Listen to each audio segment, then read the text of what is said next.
Vous savez, la Bible dit que sans Dieu, nous ne pouvons rien faire.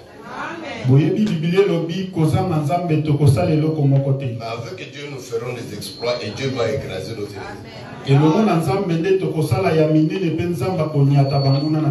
C'est pourquoi le docteur a chanté que Dieu aide-moi à m'appuyer sur ton nom.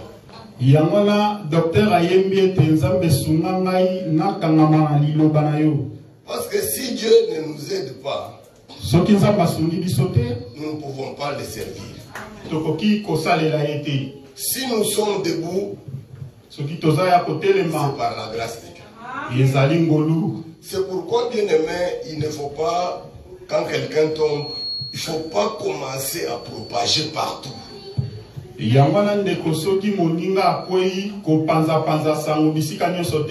Parce que souvent les hommes, ils ont la facilité de propager une mauvaise nouvelle pour son frère.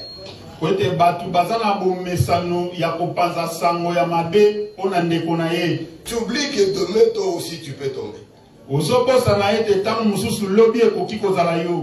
Dans ce voyage, nous sommes dans le désert.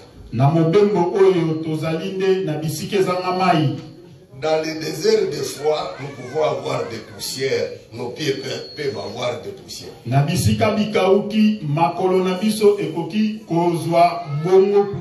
Si nous pouvons faire quelque chose, c'est le Seigneur qui nous aide.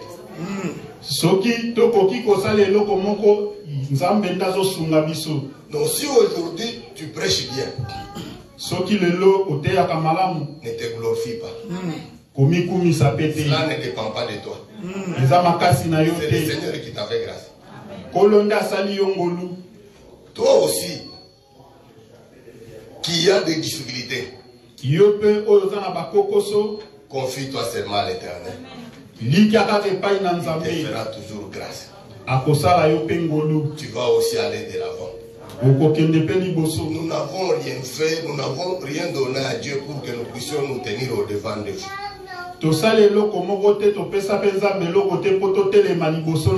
Nous sommes seulement des instruments inutiles.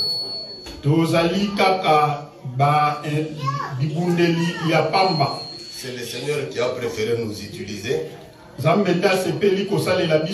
Donc la chanson que le docteur a chantée, c'est toute une prédication.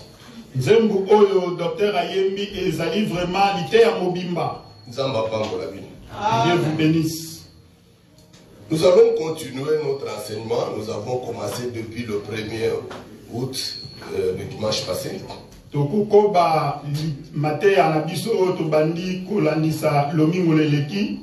Mais notre souci est que le peuple de Dieu puisse comprendre ce que nous disons et que le peuple soit sauvé.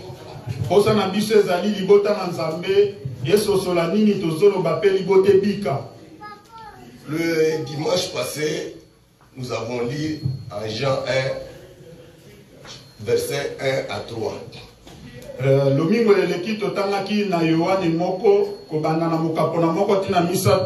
Nous avons lu en Hébreu 7, verset 3.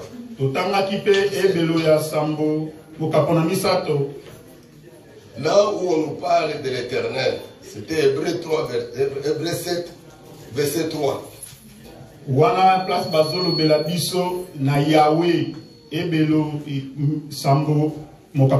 Si vous avez quelque chose, vous pouvez noter. Peut-être qu'on ne pourra plus relire tout ce qu'on avait dit la fois passée, mais on va seulement répéter pour que ceux-là qui n'étaient pas avec nous, même ceux qui étaient avec nous, puissent encore bien comprendre.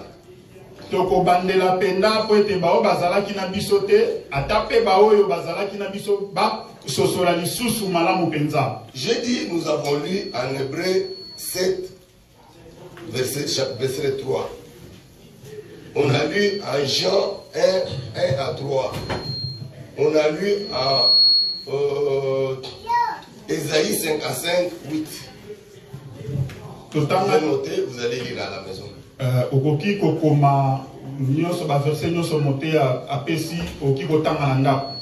Mais nous allons lire seulement en Jean 1 à partir de verset 1 jusqu'à 3. kobandisa na mokapona moko ti na misato. Au commencement était la parole. Et la parole était avec Dieu. Et la parole était Dieu. Il était au commencement avec Dieu. Toutes choses ont été faites par elle. Et rien de ce qui a été fait n'a été fait sans elle. Ça c'est le commencement. Ça c'est le commencement. Or que nous voyons aussi en Genèse, on nous parle aussi que au commencement Dieu créa le ciel et la terre.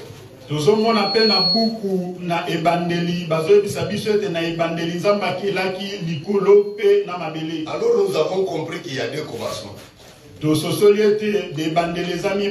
Pour bien expliquer l'épître de Jean ici, nous avons lu Hébreux 7. Là où on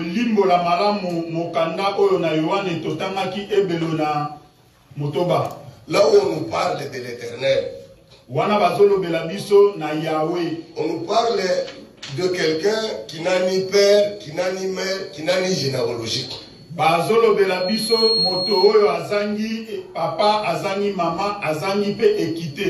Lui n'a pas été créé. Il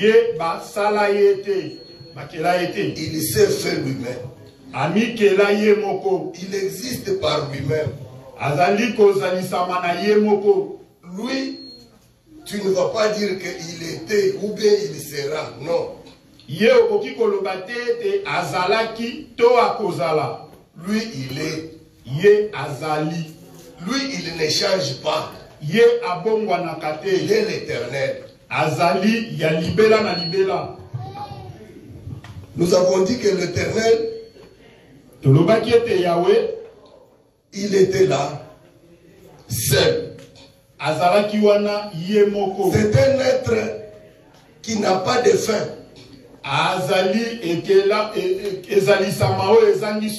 L'éternel n'est pas seulement l'esprit. Mais c'est un être qui existe comme ça. Mais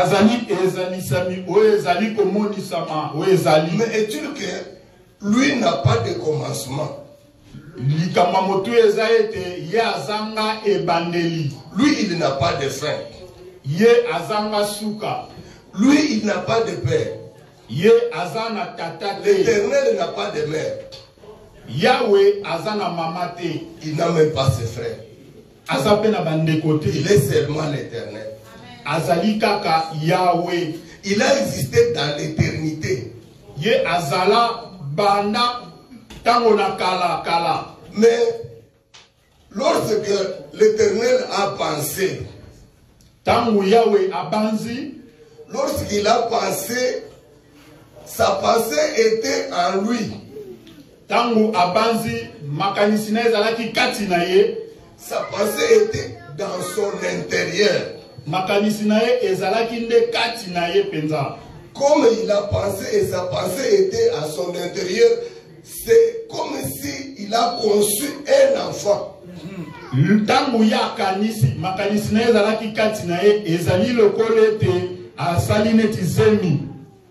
Bien interprété, Dieu te bénisse. Donc le Seigneur a eu la semence. Lorsqu'il a eu la semence, en pensant, après, il a manifesté cette semence. La semence que l'Éternel a manifestée, c'est ça la parole.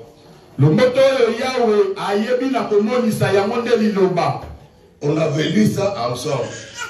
Je vous ai donné ces versets-là, vous pouvez les relire. Pour ceux qui sont venus pour la première fois, ils peuvent encore lire. Ceux qui avaient lu avec nous, ils peuvent encore relire.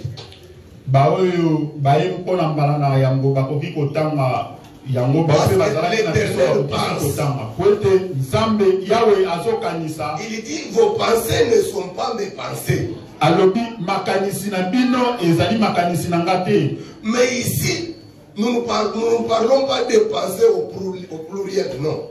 Awa tozolo bela makanisi ebelete. Nous parlons de la pensée. Tozali kolobela likanisi. Une seule pensée. Likanisi moko. Parce que la Bible dit, ce sont ma pensée qui sort de ma bouche.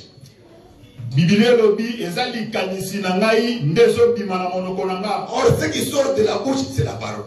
Zoba oezo bima na monoko ezali loba. Lorsque le Seigneur l'Éternel a pensé, tangu Yahweh akanisi, je parle d'une seule pensée. Nazolo bela likanisi moko. Lorsqu'il a pensé, il a conçu le Fils. Tangu akanisi azui zemi ya mwana mobali. À un moment donné, il a manifesté cet enfant. Natangu mosusu abimisi mwana ngo. Et cet enfant que l'Éternel a manifesté, c'est ça la parole.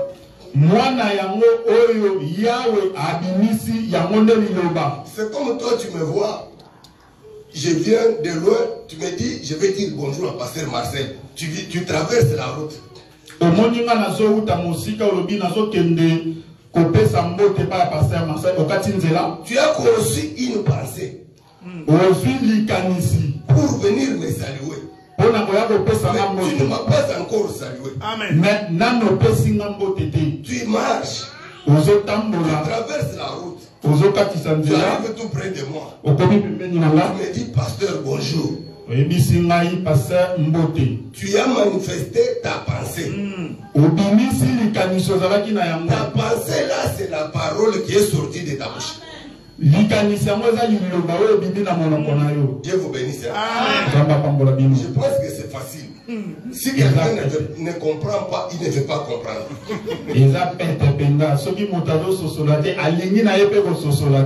Parce qu'il y a d'autres prédicateurs qui font des choses, ils montent, ils compliquent des choses, comme si c'était trop difficile. Or que notre souci, c'est pas pour vous compliquer. Notre souci est que le peuple puisse comprendre pour que le peuple soit sauvé. Amen.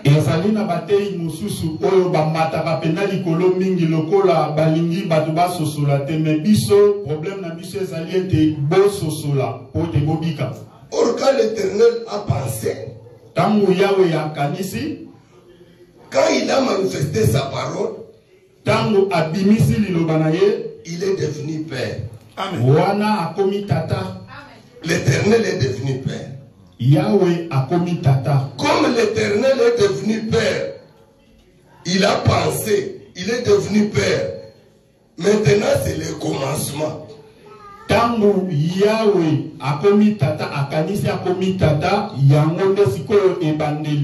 c'est ça maintenant. C'est pourquoi Jean nous dit qu'au commencement était la parole.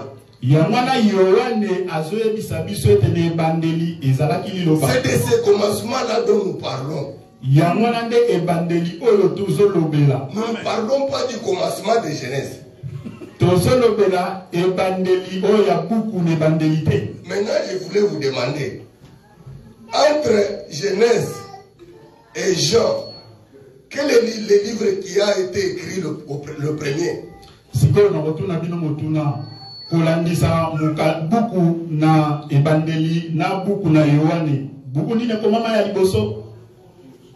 répondre?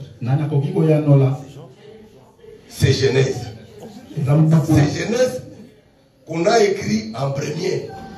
Mais en accomplissement, c'est Jean qui vient en premier.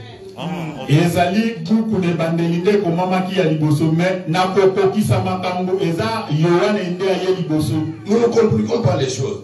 Relisons Jean, parce qu'on relit les choses. On ne complique pas les choses. La Bible dit ceci. Au commencement était la parole.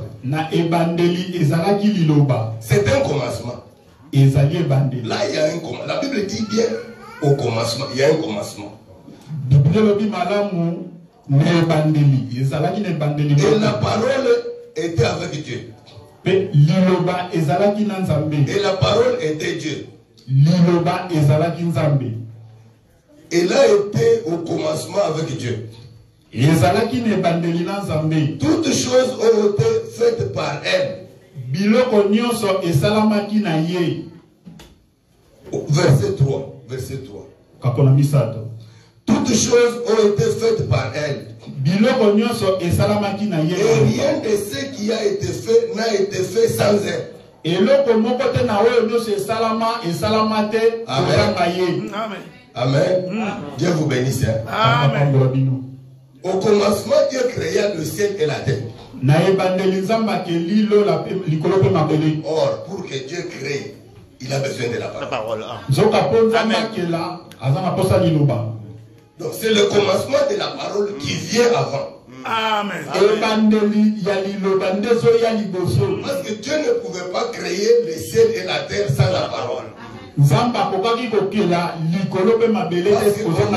ici que toutes choses étaient créées par la parole. Rien n'a été créé sans elle. C'est le commencement des gens qui vient en premier. Amen. Amen. Ces choses, si vous les comprenez, c'est très important. Ne pensez pas seulement qu'on vous dise que croyez, vous êtes sauvés, ceci, cela, non. Vous savez, avec Job, les amis de Job sont venus. Ils ont parlé à Job dans des langages faciles. Et il fallait que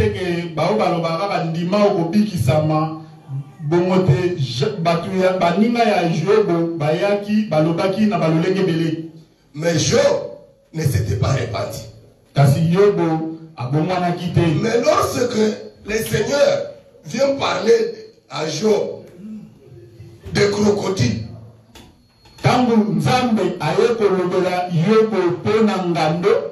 lorsqu'il va lui parler de l'hippopotame,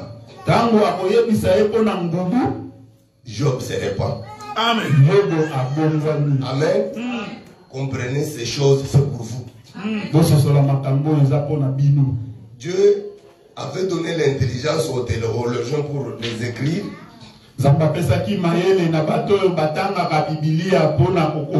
Ils ont écrit, mais ils ne peuvent pas comprendre ces choses.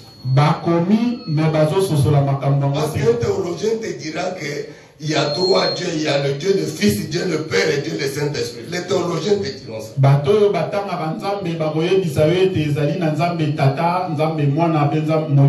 nous voulons que lorsque tu seras en face d'un témoin de Jéhovah, qui ne puisse pas te convaincre. Il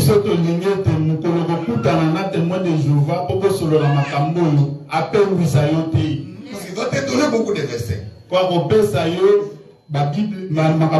chercher de t'embrouiller, mais toi sois calme. Allez au commencement. Au commencement était là-bas.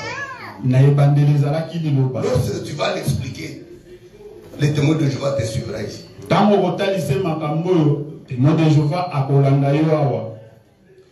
Nous avons dit que lorsque le Seigneur, l'Éternel, a conçu sa pensée, il a manifesté sa pensée, il a manifesté sa pensée, il est devenu Père.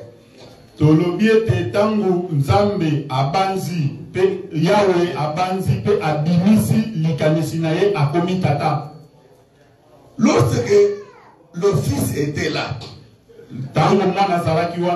ça fait beaucoup de jours, beaucoup d'années. Parce que dans l'éternité aussi, il y a des jours. Il y a des jours dans l'éternité. Ce qui manque là-bas, c'est la nuit. Michel a parlé même de ça. Amen. Il y a les jours dans l'éternité. Ne pensez pas que quand on parle de l'éternité, là-bas il n'y a pas de jours. Non. Il dit, c'est fait beaucoup de jours. Le Fils était là. Dieu voyait la parole. Beaucoup de jours. Et Dieu était content de la parole.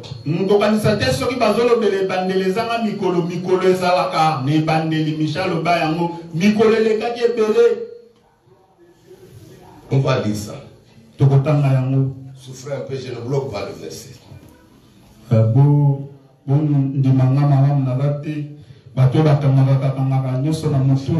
bloque pas le verset.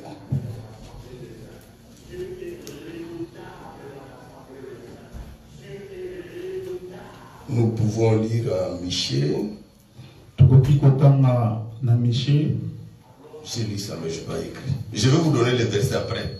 Mais sachez bien que à l'éternité, il y a les jours. Il y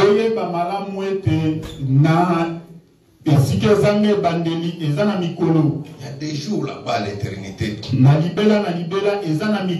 Lisons un peu Jean 16. Donc, vous pouvez nous aider s'il vous plaît. Lisons Jean 16, 28. Jean 16, 28. Le livre de Jean, chapitre 16, chapitre 16, 28. Jean, chapitre 16, le verset 28. Nous lisons au nom du Seigneur. Amen. La Bible dit ceci. Je suis sorti du Père et je suis venu dans le monde. Et maintenant je quitte le monde. Avançons, je vais vous donner le verset, mais sachez bien qu'à l'éternité, il y a les jours. Si donc quelqu'un peut m'aider, il va voir le verset de Michée, il peut me communiquer. Michée 5, verset 1er. Papa, vous pouvez le lire. Michée 5, verset 1er. Michée, chapitre 5, le premier verset. Oui. Maintenant, fille des troupeaux, rassemble tes troupes, on nous assiège avec la verge, on frappe sur la joue les juges d'Israël. Verset 2. C'est le verset 2. Et toi, Bethléem Ephrata, petite entre les milliers de Juda, de toi sortira pour moi celui qui dominera sur Israël et dont l'origine remonte aux temps anciens, au jour de l'éternité. Amen. Amen. Dans l'éternité, il y a les jours. Papa, vous pouvez aussi nous aider à lire Proverbe 8, 22. Proverbe. Allons au 30. Proverbe chapitre 8. C'est ça? 30. Oh, Proverbe chapitre 30. Non, 8, 30. Ok, 8, verset 30. Nous lisons notre Seigneur. J'étais à l'œuvre auprès de lui. Et je faisais tous les jours ses délices, jouant sans cesse en sa présence. Amen. Amen. Là, c'est la sagesse. La sagesse, c'est le Fils. On expliquera ça un autre jour.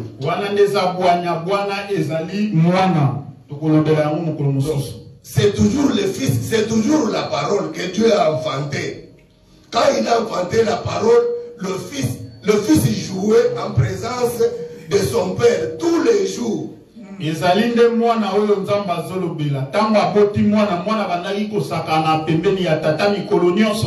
passé beaucoup de jours. L'enfant jouait. Et le père regardait. Le père était très content de son fils. Il était très content. Et merveilleux même. Il s'est passé beaucoup de jours. À ce moment-là, il n'y avait pas le ciel. Amen. Il n'y avait pas la terre. Il n'y avait pas des anges. Vous croyez que les anges ont été créés? Amen. Il n'y avait pas la terre. Pas des anges. Pas la mer.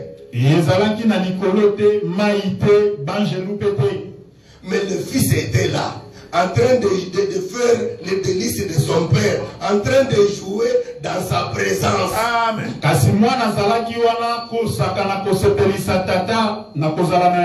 Et le Père était très content. Bien-aimé, tu peux faire disparaître la terre et les cieux.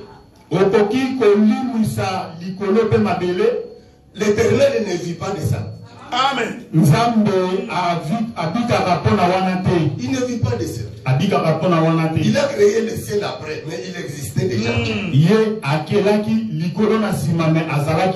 Et son fils était là dans sa présence, jouant sans le ciel.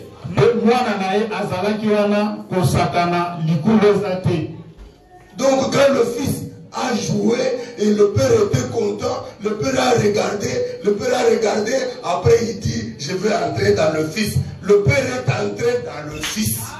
Mwana zalaki wana, mwana zo sakana, papa zo tala, papa sepelage, alobi sikoyo na koti kati na mwana. Quand le père est entré dans le fils, papa tamba koti kati na mwana, la parole est devenue Dieu. Liloba ekomi Nzambe. D'abord, avant que le père entre dans le fils, Yamwete tatako takati na mwana, le fils a regardé le père. Il l'a adoré. Le fils a adoré le père. Seigneur l'Éternel, merci parce que tu m'as créé. Mais tu es merveilleux. Tu es le Dieu d'amour. Lorsque le fils a adoré le père est devenu Dieu. Mwana atali tata abandi kogumba melaye pe kodumisa maloba ya malamu. Mwana papa akomi Nzambe. Donc Dieu n'était pas à l'éternité, non. L'Éternel et Dieu, au fond, ce ne sont pas deux choses différentes, mais l'Éternel n'est pas Dieu. Tolobi boye, Nzambe azalaki na libola te, mais eza biloko mibale te. Nzambe Yahweh azape Nzambe, mais azalaki te Nzambe na libola. Je veux appeler un autre témoin qu'il puisse nous appuyer. Nakobenga motatoli mosusu aya kosunga biso. Lorsque Élie, avec les prophètes de Baal, il voulait sacrifier un bœuf. Et il dit ceci. Il dit, l'Éternel, tu n'es plus Dieu. Ne sois pas scandalisé, mais Élie avait dit ça. Il a dit ceci. Nous allons voir entre l'Éternel et Baal qui est Dieu. Amen. Tokotala katina Yahweh nanzambe ya Bala nani azanzambe. À ce moment-là, l'Éternel n'était plus Dieu. Parce qu'on allait voir qui va répondre avec le feu. Le Dieu qui allait descendre le feu sur l'autel, celui-là qui devrait être Dieu. Natango wana Yahweh azalaki lisusu Nzambe te po esengelaki batala oyo akoyanola na moto ye wana nde Nzambe. Parce que l'Éternel, s'il ne répondait pas avec le feu, il ne devrait pas être Dieu. Parce que quand Baal n'a pas répondu, Baal n'était pas Dieu. Amen. On a compris que Baal n'a pas répondu, il n'est pas Dieu.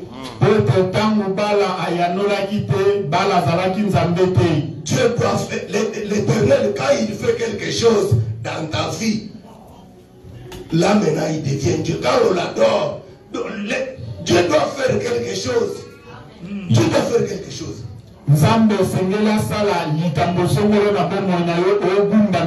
C'est pourquoi il dit, voyons entre Baal et l'Éternel qui est Dieu. Vous allez prendre votre taureau, vous allez couper pour offrir. Vous invoquez votre Baal. S'il répond avec les faits, alors nous allons dire que Baal est Dieu.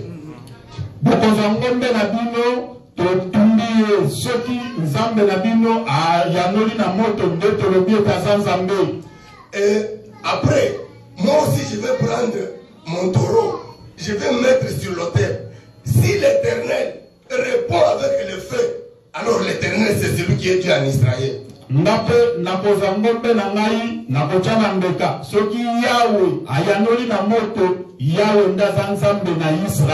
Vous voyez que si l'Éternel avait osé ne pas répondre avec le feu, en Israël on allait dire que l'Éternel n'est pas Dieu, c'est pas le qui est Dieu.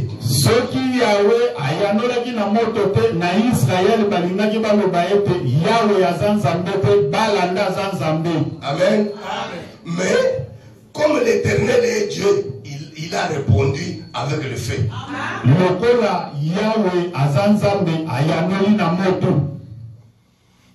Frère Miguel, tu m'as donné la parole à quelle heure?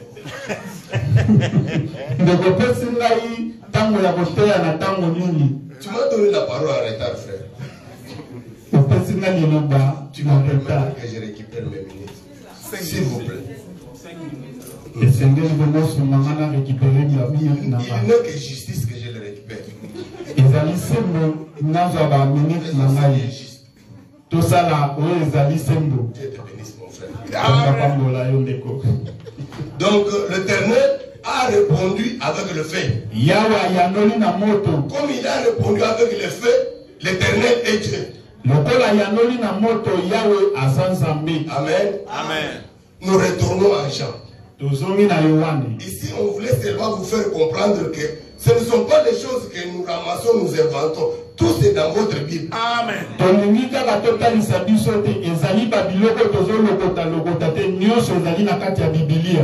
Alors, vous voyez ici que lorsque le Fils a adoré le Père devient Dieu. Parce que Dieu, c'est l'objet d'adoration.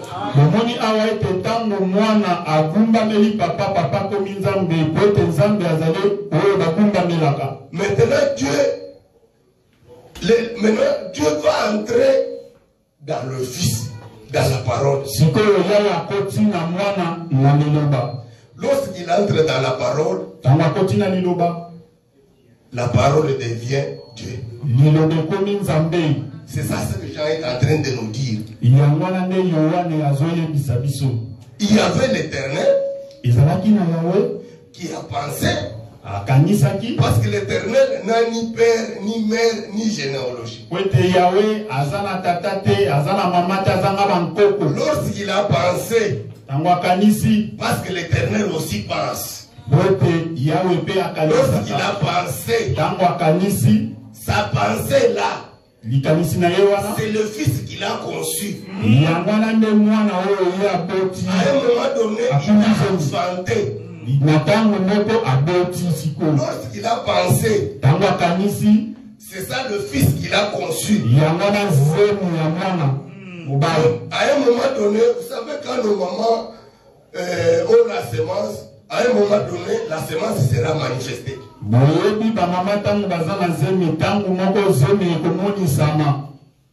Ce n'est pas ça. L'enfant va sortir. Donc, lorsque la maman a conçu, et là la semence en elle, nous voyons bien que la maman a conçu. Nous ne voyons pas l'enfant. L'enfant est à l'intérieur. Lorsque nous naissons les enfants, il y a les enfants qui sont un peu bruns, les autres sont de couleurs différentes.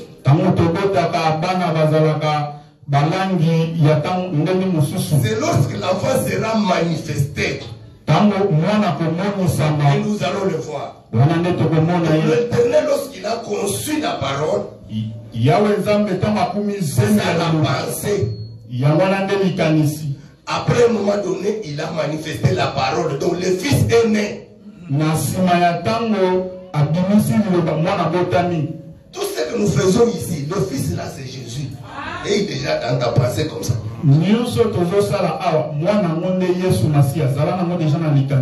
Je voulais un peu aller avec toi en avance. Lorsqu'on va dire que la parole était faite chair, c'est là maintenant Jésus-Christ sur la terre.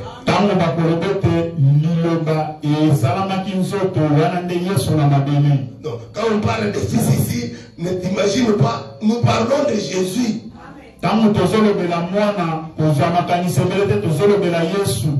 C'est de Jésus dont nous parlons. C'est lui le Fils qui était au commencement. C'est lui qui a créé toutes choses. C'est lui la parole. Il faut que nous rendons des choses donc terre à terre pour que tu ne t'embrouilles pas.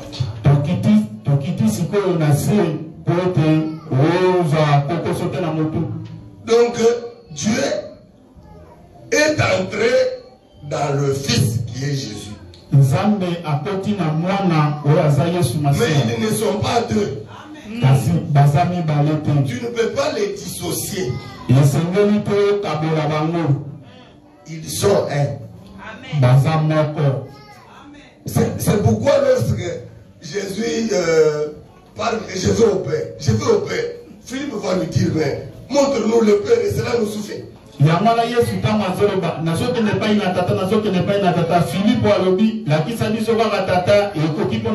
Philippe Depuis longtemps que je suis avec toi, tu ne me connais pas. Philippe, il a vu le Père. Donc lorsque Dieu entre dans la parole, Dieu et la parole, ça devient une seule personne.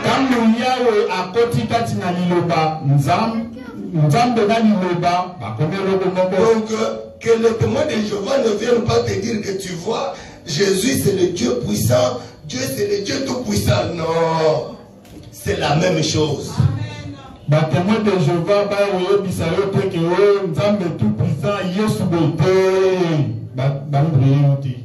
vous savez que je vais vous démontrer aussi que le Seigneur Jésus a adoré le Père.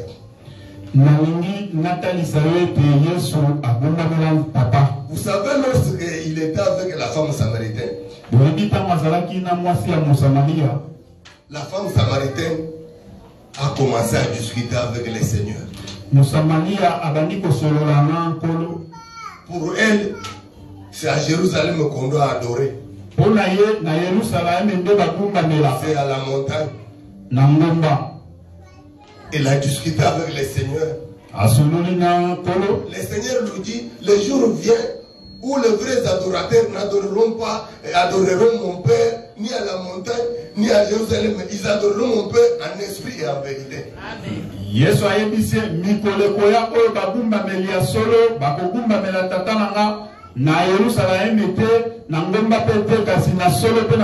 Il discute avec la femme samaritaine. Après il va lui dire que femme, vous adorez ce que vous ne connaissez pas.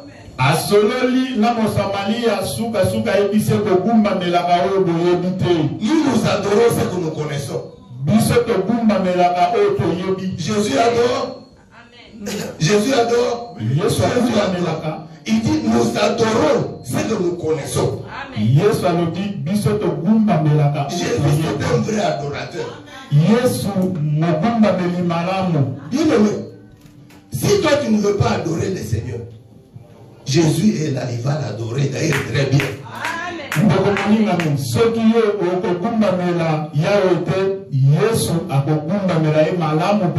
Parce que c'est Jésus qui nous a montré comment adorer, c'est notre modèle.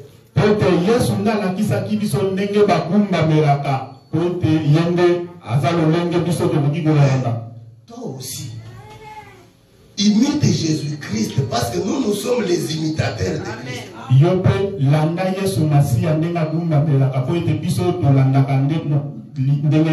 Adore Dieu. On peut adorer Dieu soit debout, soit à genoux, soit assis.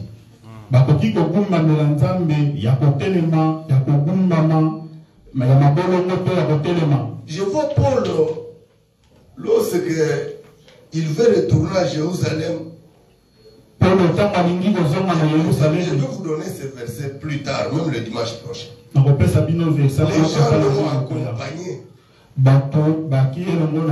Arrivé en cours de route, comme ils voulaient se séparer, la Bible dit qu'ils se sont agenouillés. En cours de route, ils ont prié le Seigneur.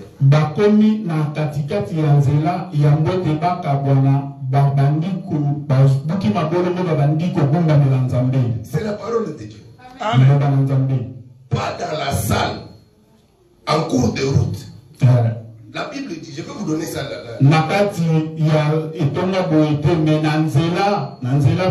Ils se sont agenouillés.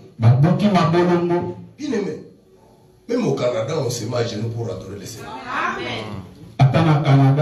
Je ne sais pas, s'il vous plaît, je ne sais pas qui t'a donné toi le souffle de vie. Mais moi, je sais que c'est Dieu qui m'a réveillé ce matin.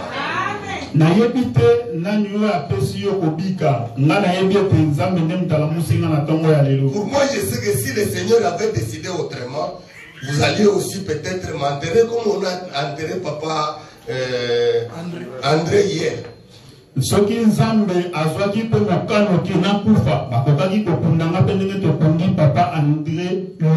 Mais par sa grâce, je me suis réveillé. Bien aimé, même pour chanter. Nous devons montrer que notre souffle de vie ne dépend pas de nous.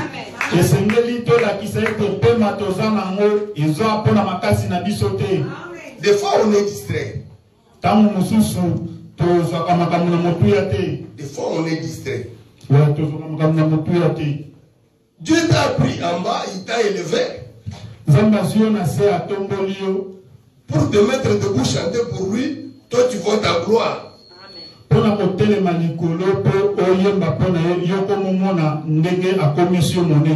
tu viens, tu peux être patron, on ne refuse pas.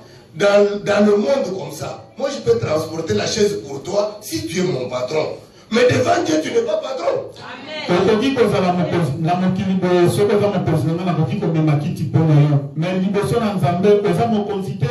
Bien aimé, je vous dis, c'est lui qui est né sans les jambes. Ils sont là, il y a des gens qui sont nés comme ça sans les jambes. Nous voyons dans des réseaux sociaux.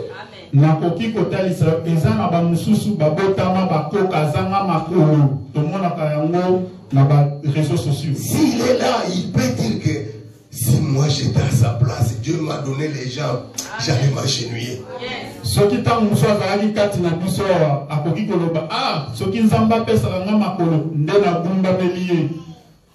Lorsqu'on prie, il y a même des prières de supplication.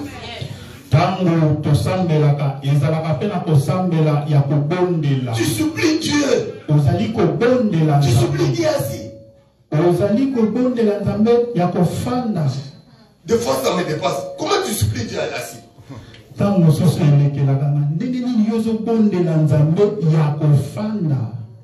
Tu supplies Dieu plus que ton patron qui t'a donné du travail.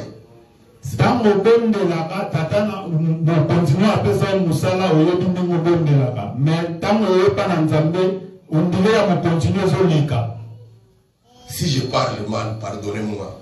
Mais nous devons changer notre façon de faire.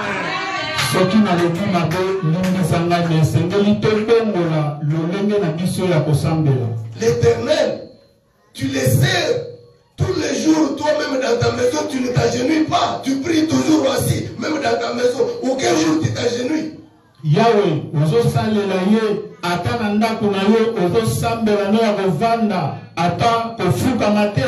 aucun jour tu ne t'es jamais agenouillé devant lui. Dans le monde comme ça, s'agenouiller, c'est un signe d'humilité. Amen.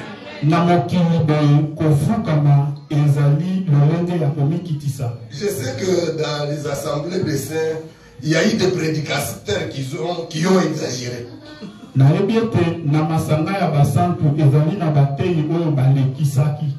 Mais je vous dis que nous pouvons monter comme l'aigle. Mais après, on va manger par terre. On va descendre pour manger.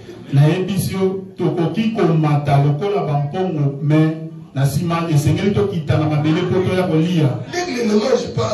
Où est-ce qu'il va trouver la nourriture là-bas? Il vient attraper la nourriture en bas.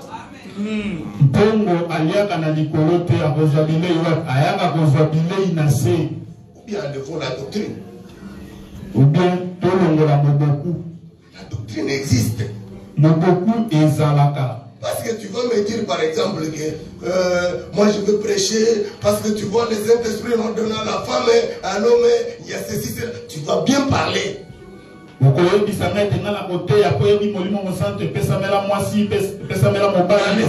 il n'y a pas l'homme, il n'y a pas la femme. Mais lorsque nous sommes à la maison, c'est Angèle, c'est ma femme. Comment tu vas le refuser? Ça c'est la doctrine, non? Amen.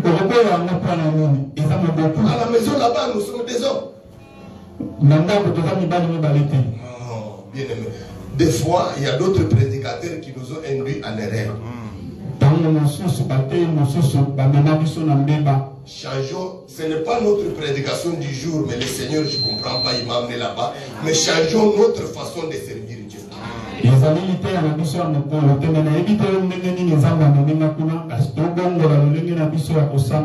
Changeons notre façon de servir Dieu bien-aimé.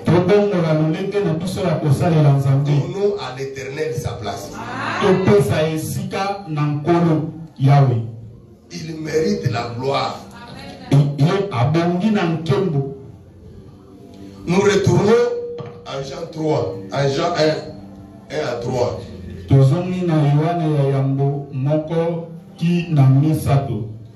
Vous voyez que l'Éternel, quand il était d'abord là-bas dans l'éternité, il ne pouvait pas créer.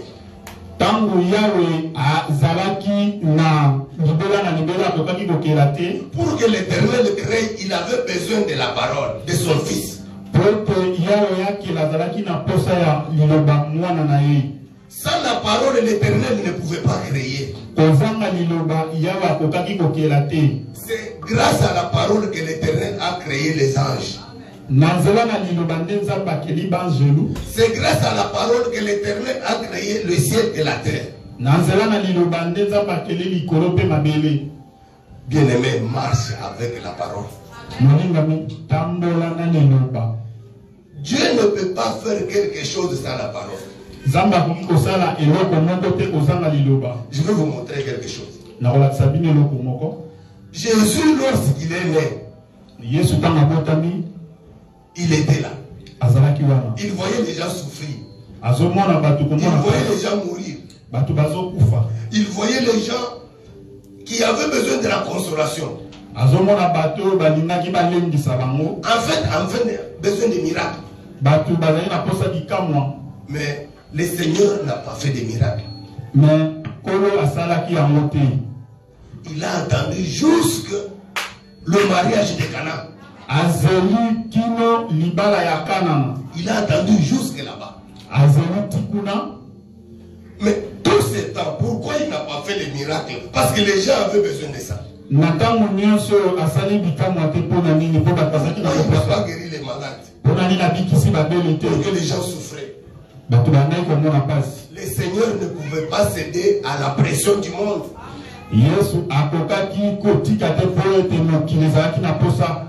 Il n'a pas cédé à la pression du monde. Il a amené d'abord la parole. Parce qu'à 12 ans, il était au temple en train d'enseigner.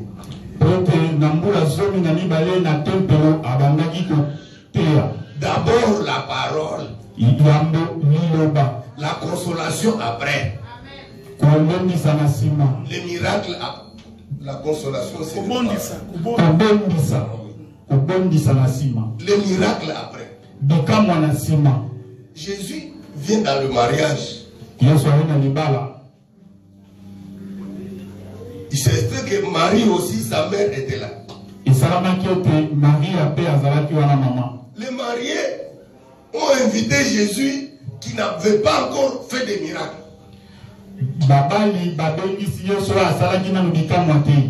Or que pour que Jésus, son renommée, soit manifeste, c'est lorsqu'il a commencé à faire les miracles.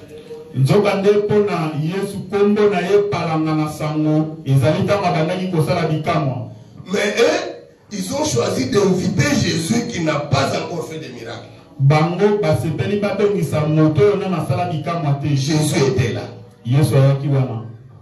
Marie vient parce qu'à un moment donné, le vin était terminé.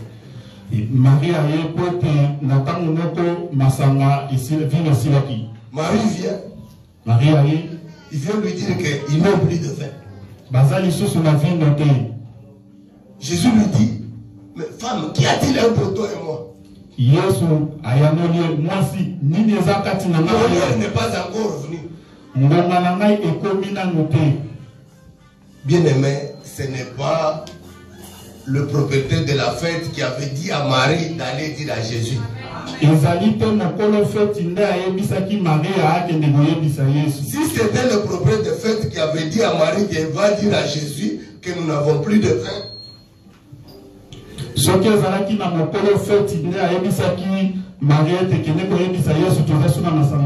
là on allait croire aux gens qui mettent Marie comme un intermédiaire entre Jésus et nous. Ils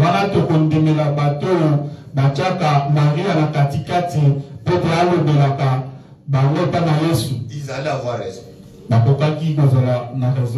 Mais si c'était le propriétaire de fête qui avait dit à Marie, et Marie était allée dire à Jésus, Jésus n'allait pas faire le miracle. Il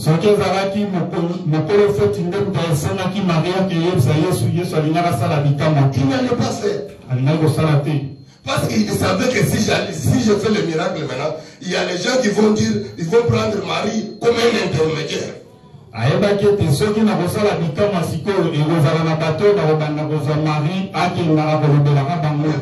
est venue d'elle-même. Personne ne lui avait demandé de dire à Jésus. Parce que quelqu'un va t'embrouiller. Non, tu vois Marie, il a dit à Jésus, maintenant Jésus a fait. Non, le prophète de fait n'avait pas demandé à Marie d'aller dire à Jésus. Marie a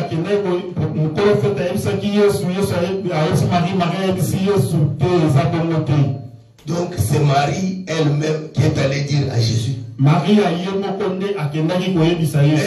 dira maintenant au serviteur qui était là, faites ce qu'il vous dira.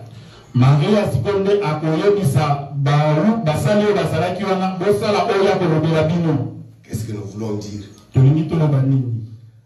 Lorsque Marie dit comme ça, et Jésus va dire au serviteur, remplissez ces 6 vases de l'eau. Parce qu'il y avait 6 vases de purification qui étaient là.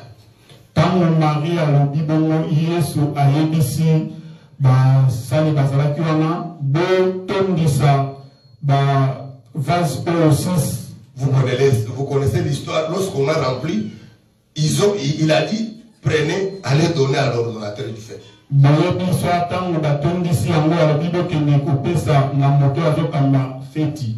Jésus ne pouvait pas faire le miracle, le premier miracle, ailleurs que dans le mariage.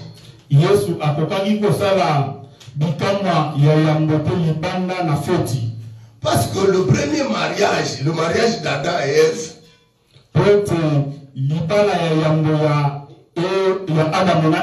leur fête était gâchée par le serpent. C'est comme ça que Jésus devrait restaurer ce qui était abîmé. Il devrait restaurer le mariage qu'on avait gâché, la fête qu'on avait gâchée par le serpent. C'est pourquoi il a préféré faire le premier miracle dans le mariage. Le mariage, c'est la base même de la famille. Le mariage, c'est ça même, les cellules mères du monde entier. C'est le mariage, c'est là où les enfants naissent.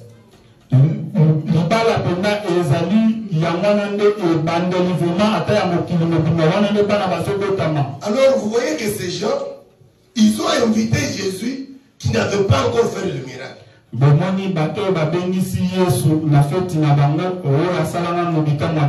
Pourquoi leur fête n'était pas gâchée? Parce qu'ils ont invité la parole qui était au commencement. Vous croyez que Jésus c'est la parole, n'est-ce pas? Et ils ont invité la parole qui était au commencement. Lorsqu'ils étaient en train de fêter, ils avaient la parole.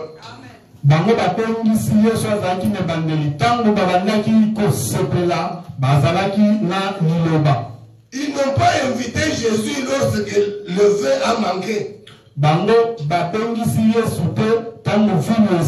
Amen. En ayant le vin, en ayant tout, en train de danser, ils étaient avec Jésus là-bas. Alors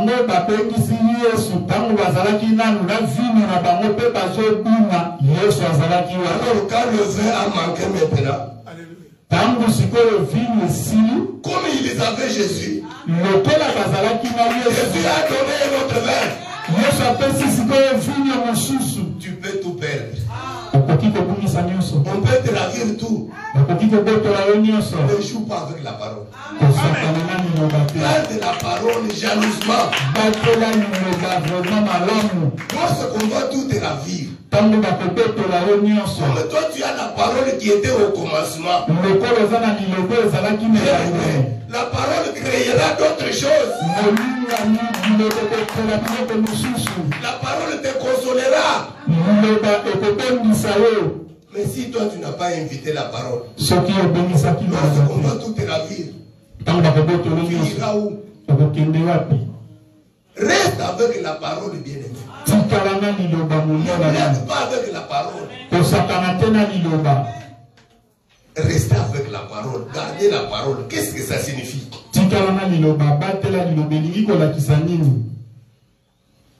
Ce n'est pas un sorcier qui est ici.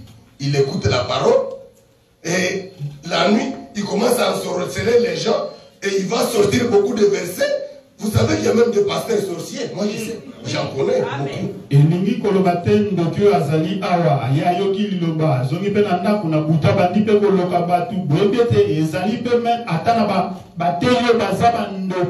Ce n'est pas avoir la connaissance de la parole, c'est ça garder la parole. Non, c'est pas ce que moi j'ai dit. C'est marcher dans la crainte de Dieu. C'est ça garder la parole. Lorsque tu marcheras dans la crainte de Dieu, le Seigneur, parce qu'on ne trompe pas Dieu. On ne trompe pas Dieu. Ils sont de le cœur et l'oreille. Dieu sait si tu es en train de faire des aventures ou tu fais des choses réelles.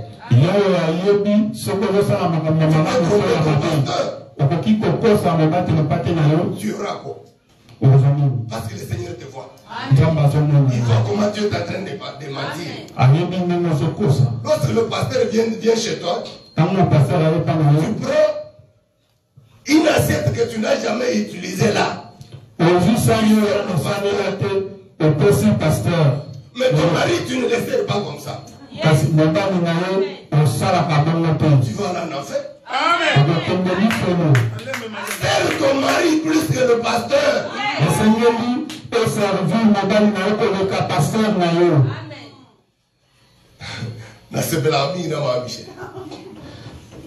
Je dois le témoigner. Pour elle, son mari c'est tout. Ce n'est plus beau. C'est tout. Dans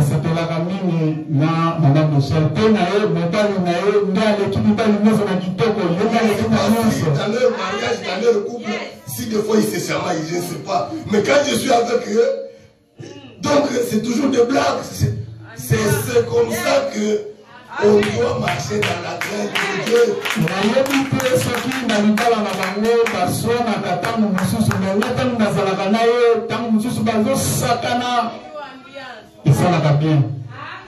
Hier, il y a une dame qui a dit que moi, Michel, tu vois, ce papa-là, il est comme papa de là.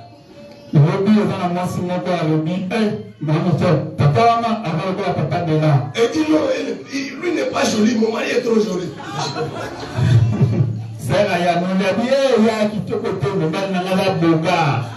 Donc pour elle, c'est son mari ou rien.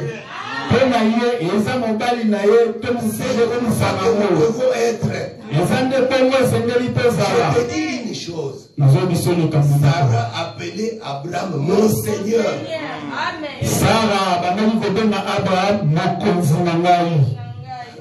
Mais si tu dis à la sœur de m'appeler mon Seigneur, peut-être elle va refuser.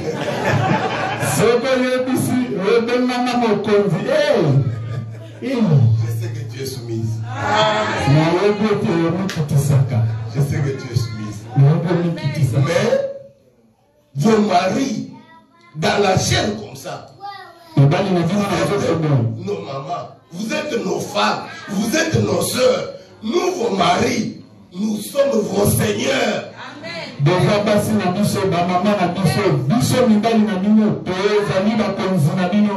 Nous vous aimons, mais nous sommes vos chefs. Amen. Même si on est au Canada, tu ne vas pas aller ça. Surtout ça. J'ai assisté dans un mariage où un pasteur qui dit que la soumission est réciproque. L'homme se soumet, le mari, la femme se couche. On est où? Mais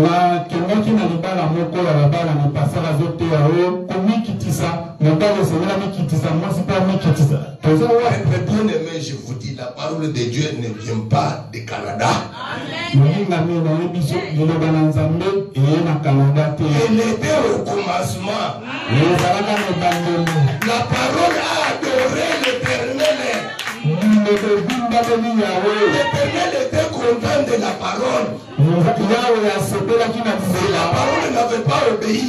L'Éternel ne pouvait pas être content. Il était content parce que la parole a obéi. Il a vu où est-ce que je peux aller. Si l'Éternel est entré dans Abraham, Abraham allait éclater. L'Éternel n'a pas d'autre demeure que la parole. Soyons obéissants et soumis à notre mari.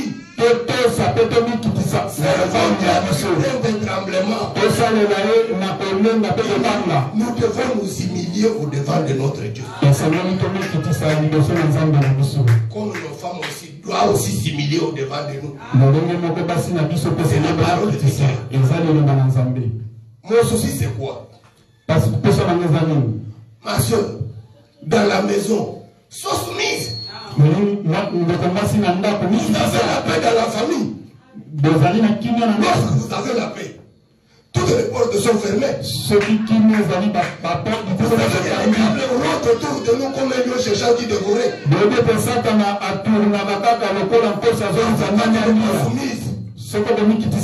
Tu ouvres la porte. Et il ne peut entrer. On va tuer ton enfant. Tu vas voir les sorciers. Toi-même, tu as perdu ton enfant parce que tu n'es pas soumise à ton mari. Tu cherches quelqu'un à la maison. Aussi les hommes. Et mon mari, et mon femme. Et mon femme. Nous sommes en train de faire. C'est pour nos familles. Et ta femme est belle. Elle veut quelque chose, toi tu dis non, ça c'est mon argent, ça c'est ton argent. Finalement, cette histoire-là, ça vient nous. Donc la femme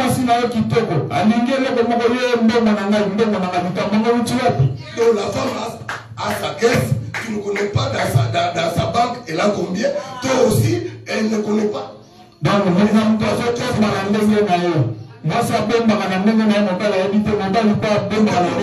la parole. C'est ça la crainte de Dieu. Ton téléphone et ta femme ne peut pas toucher. Tu vas à la toilette avec ton téléphone. Le mari, pourquoi vous mettez des codes dans vos téléphones? Enlevez les codes. Je pense que l'État nous a fait des fautes. C'est pourquoi des fois je n'aime pas l'interprète. Frère Moïse me bouffe beaucoup de minutes.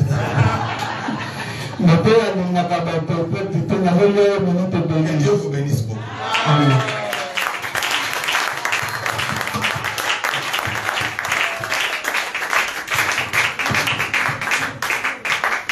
Amen. Amen. Amen. Okay. Paul a dit dans les Écritures, je cite, ne vous bornez pas à écouter la parole, mais mettez-les en pratique. Amen. Nous avons écouté ce que l'Esprit a dit à l'Église de Montréal. Okay. Nous allons donner nos dîmes et nos offrandes.